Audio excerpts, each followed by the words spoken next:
2022 yılı kurban çalışmalarımız son hızıyla devam etmektedir.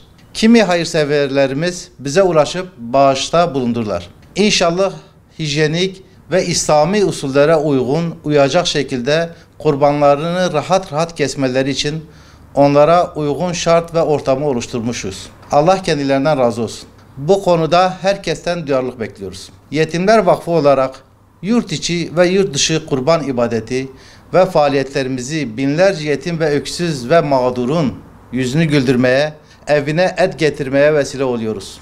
Allah'a daha yakınlaşmak isteyen hayırseverlerimiz bizlerle iletişime geçerek bu hayra ortak olabilirler.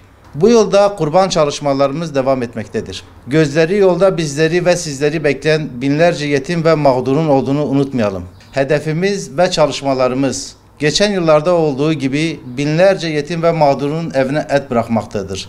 Sofralarına ortak ve destek olmaktadır. Şimdiden bütün hayırseverlerimizden Allah razı olsun diyoruz.